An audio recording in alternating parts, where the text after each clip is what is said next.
One बुरा ना माने कोई, हम एंटी मुस्लिम नहीं है, बिल्कुल नहीं, हम एंटी मुस्लिम नहीं है, बिल्कुल नहीं। हम किसी धर्म विशेष के बारे में कुछ नहीं कहते हैं, ना उनके आराध्य, हम नहीं कहते। और सच बात कहा जाए तो सब मुसलमान ये टेररिस्ट नहीं होते, ये हमारी सोच नहीं है।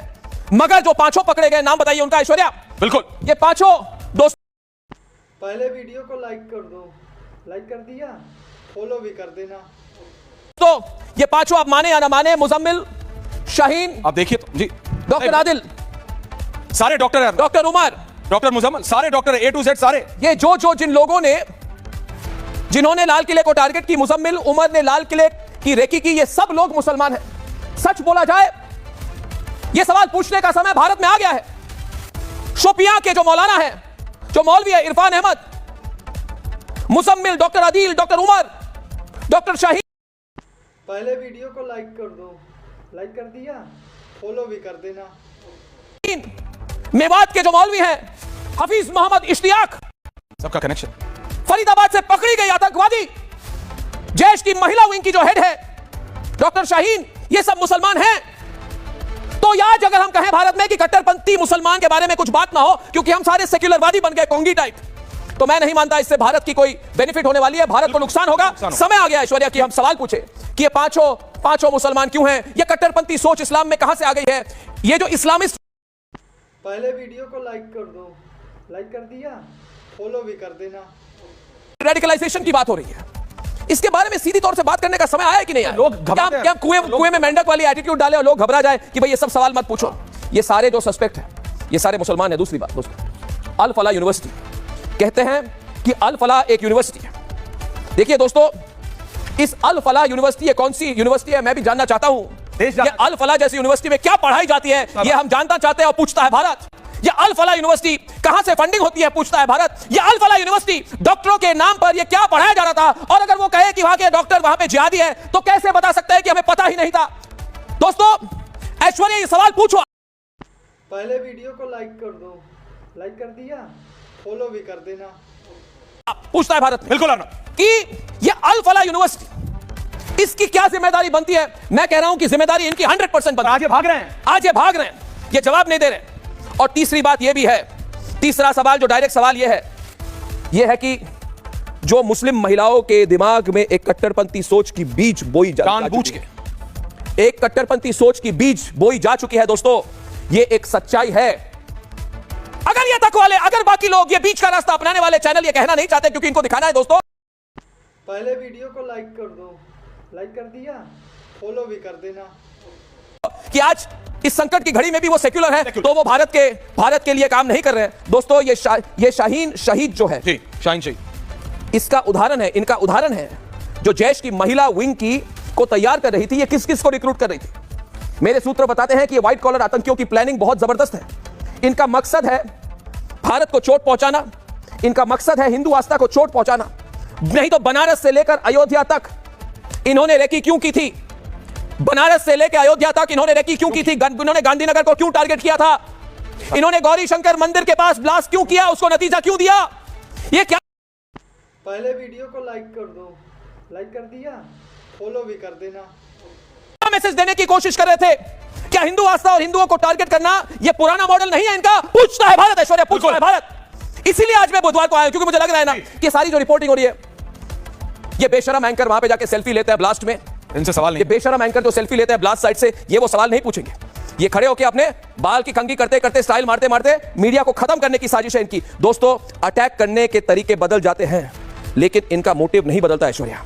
इनका मोटिव है भारत के खिलाफ। ऐसे में सवाल यह है कि हिंदुओं को धमकी क्यों दी जा रही है? क्या मैं इसको एंटी हिंदू ब्लास्ट नहीं मानूं? दोस्तों, पढ़े लिखे मुसलमान आतंकी कैसे बन गए? पढ़े लिखे डॉक्टर मुसलमान, इनमें से एक तो मुझे कहा गया है कि नीट का टॉपर था। नीट का टॉपर जो था, जो मेडिकल एंट्रेंस में टॉपर था, ये उमर, ये आतंकी कैसे बना? क्या अल फलाह यूनिवर्सिटी में आतंकी मॉड्यूल वहां पे अलाउड क्यों थी? ये अल फलाह में पढ़ाया क्या जा रहा था? ये किस बला का ना? और ये ब्लास्ट पर जो तुष्टिकरण वाली ब्रिगेड ये चुप क्यों हो जाती है हर बार? ये कट्टरपंथी मौलानाओं का प्रभाव हमारे भारतवर्ष में बढ़ कैसे गया? किसने अलाउ की इनको? देखिए, तालिबानी आते हैं भारत में जी, मगर तालिबानी सोच नहीं आ सकती है। तालिबान के पहले वीडियो को लाइक कर दो, लाइक कर दिया, फॉलो भी कर देना। साथ हमारी अरेंजमेंट है कि पाकिस्तान को मिलकर टारगेट करो, मगर तालिबानी सोच हमारे देश में कैसे आ गई? देखिए, नफरत फॉर भारत जो मॉड्यूल चल रहा है, इस पर भी हमें बात करने की जरूरत है। नफरत फॉर भारत, ये गांधीनगर में जो हुआ, जहां पे अहमद मोहिउद्दीन सईद 35 साल का, चीन से एमबीबीएस जिसने की है और हैदराबाद का है, वो वहां के पानी में राइसिन, जो बहुत लीथल टॉक्सिन होती है, पॉइजन होती है, जहर होता है, एक बहुत डेंजरस जहर होती है, उसने पूरी प्लानिंग की थी कि वहां के पानी में इसको डाल दिया जाए। ये क्या है? मतलब नफरत फॉर भारत, भारत के हमारे लोगों के खिलाफ, भारत के हर प्रांत के खिलाफ, हिंदुओं के खिलाफ।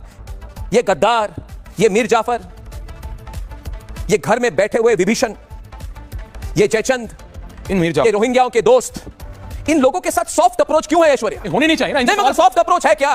कुछ लोगों की नहीं, क्यों हो रही है हमारे देश में? हमारी सरकार उनको क्यों नहीं पकड़ती है? हमारी सरकार इमीडिएट एक्शन में आ जाए। ये लिव और लेट लिव, जियो और जीने दो वाला अप्रोच इस भारत में नहीं चलने वाला है।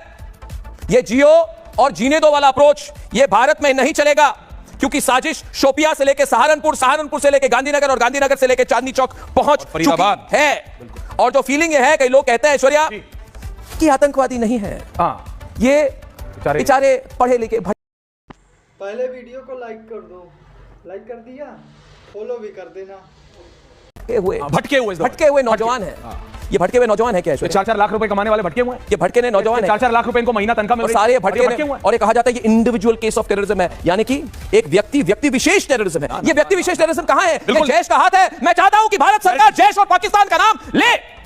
और प्रधानमंत्री नरेंद्र मोदी जी ने जो कहा कि an act of terrorism is an act of war, इसका हिंदी रूपांतर ऐश्वर्या। बिल्कुल कि अगर आतंकवाद है तो वो जंग का ऐलान है। अगर आपने आतंकवाद किया है तो वो जंग के बराबर है। An act of terror is an act of war. आतंक को जंग के बराबर माना जाएगा। और अगर माना जाएगा और माना जाए, अगर भारत पर पाकिस्तान ने फिर से युद्ध का ऐलान कर दिया है तो इसका जवाब कब मिलेगा? यह सवाल पूछता है भारत।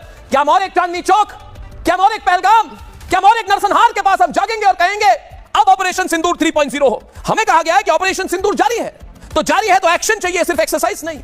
एक्शन चाहिए ऐश्वर्या, सिर्फ प्रिपरेशन नहीं। इन पाकिस्तानियों को एक्शन का जवाब डबल एक्शन से मिलना पड़ेगा इनको। ऑपरेशन सिंदूर में मसूद अजहर का पूरा परिवार मारा गया। क्या उसका बदला लेने के लिए आतंकी शाहीन ने एक मॉड्यूल बनाई? उसी की तो कोशिश की। मसूद अजहर और हफीज सईद का मोहरा कब तक बनते रहेंगे ये एजुकेटेड रेडिकलाइज्ड मुस्लिम यूथ? मैं सीधे बोलूंगा, समस्या आज ऐश्वर्या जी व्यक्ति विशेष में नहीं है, समस्या उनके सोच में है, उनकी रेडिकलाइज्ड माइंडसेट में है, उनके भारत की तरफ नफरत में है। और खुलकर बोलेंगे तो ठीक है, नहीं तो ये रिपोर्टिंग चलती रहेगी। ये रोहिंग्याओं के जितने करता धरता हैं दोस्तों, ये कहते हैं एक दो लोग हैं। मैं बोलना चाहता हूं लोगों को कि याद रखे आज कि अगर उमर डॉक्टर था तो बुरा ना माने, मगर ओसामा बिन लादेन भी सिविल इंजीनियर था। अयमन अल जवारी ये आंखों का सर्जन था। ये हफीज सईद, इसकी मास्टर डिग्री है। ये सैयद सलाउद्दीन पॉलिटिकल साइंस में मास्टर था। याकूब मेमन चार्टर्ड अकाउंटेंट था। और हम इधर बैठ के कह रहे हैं कि व्यक्ति विशेष भटके हुए इंसान। क्या ओसामा बिन लादेन भटका हुआ इंसान था? प्रॉब्लम है भारत में कि सारे पॉलिटिकली करेक्ट लोग बैठ के कहते हैं जियो और जीने दो, हमें जो जीने नहीं देता उसके साथ हम कैसे जिए? और ये सवाल है सारे राजनीतिक दलों। और राजनीतिक दल कहते हैं मीडिया ज्यादा बोलो मत, हम नेता है, हम जानते हैं। क्योंकि हम नेताओं को कहते हैं हम मीडिया है। लोगों के पल्स पर, लोगों की फीलिंग जो है, लोगों में जो गुस्सा है उस पर नजर हमारी है। और हम पॉलिटिक्स नहीं करते, हम एक्शन चाहते हैं। इसलिए ऐश्वर्या जी, जो ये धमाके की साजिश है, इसके तार जोड़े जाएंगे, मगर तार से ज्यादा हमें एक्शन पर ध्यान देना होगा जी। और एक्शन पर ध्यान देते हुए ये नॉन स्टॉप रिपोर्टिंग हमको करनी पड़ेगी, क्योंकि दोस्तों देखिए 14 तारीख को बिहार के चुनाव है और न्यूज साइकिल की एक प्रॉब्लम होती है। हम इस पर रिपोर्टिंग कर रहे हैं, मगर लुटियन की मीडिया नहीं चाहती कि इस पर रिपोर्टिंग हो। लुटियन की मीडिया नहीं चाहती कि उमर पर रिपोर्टिंग हो, क्योंकि उन पर दबाव बनता है। फिर वो बैठ के वहां पे दुबई वाले जितने राजनीतिक विश्लेषक हैं, इनके साथ वो बैठ के लोगों को बोर नहीं कर सकते। मैं चाहता हूं हम फोकस रिपब्लिक भारत में सोमवार के हुए दिल्ली धमाके में जितने मासूम लोगों की मौत हुई, इस धमाके में जो 6 आतंकी डॉक्टर हैं, इन पर फोकस हो। इसलिए पूछता है भारत, पूछता हूं मैं और मेरे साथ पूछता है सारा भारत, क्या मसूद अजहर को उसके रिश्तेदारों के पास भेजने का टाइम आ गया है? यह सवाल अकेला मैं नहीं, ऐश्वर्या नहीं, हमारे साथ